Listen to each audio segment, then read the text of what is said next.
Activists from all social spheres gathered at the History Community House in Salt River.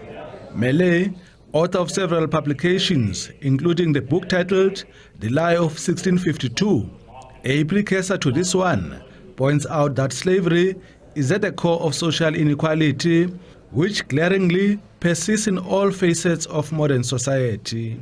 This, he says, is the reality that escapes many South Africans, including lawmakers and industry leaders. I do give an idea of what the legacy of slavery is, and that a package for the descendants of enslaved people that looks at the built environment, the lack of shelter, housing, the lack of land, the high unemployment, the substance abuse, the culture of violence, which is rooted in slavery.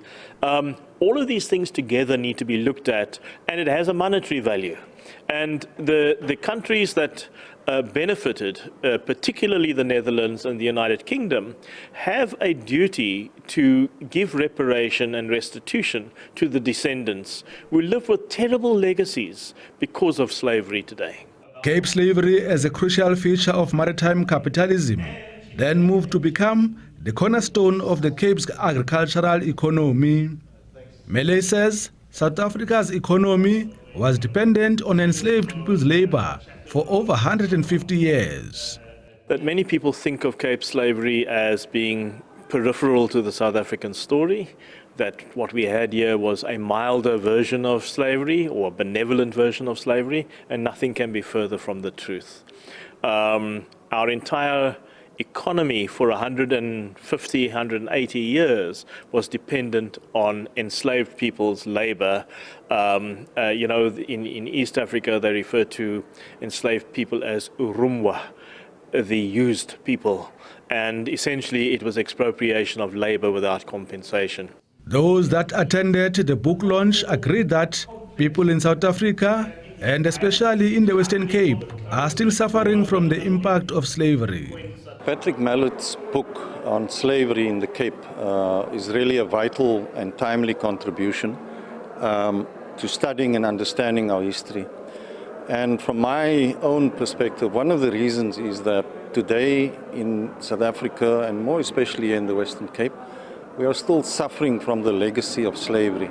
So understanding that history, understanding slavery and its impact today is vitally important, because if we don't understand that, we're not going to be in a good position to create change and to improve the situation of the people of South Africa. The economy of South Africa was built on enslaved labor, and the repercussions of that are still being felt currently in terms of the economic disparities in South Africa. Remember, South Africa is one of the most unequal countries in the world in terms of distribution of wealth, and that's largely as a result of enslaved labor.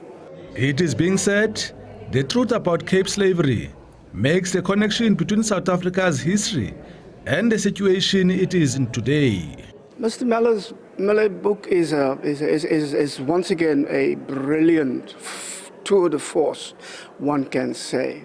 Well researched, very well written, very well interpreted, makes the very right connections between our history and our situation today, and fills a gap that we have seen developing over a very long period of time, that perspective on our history is not taught in our schools. And so for that reason alone, it is an accusation, of course, towards the government who's allowing this to happen in terms of the education of our children.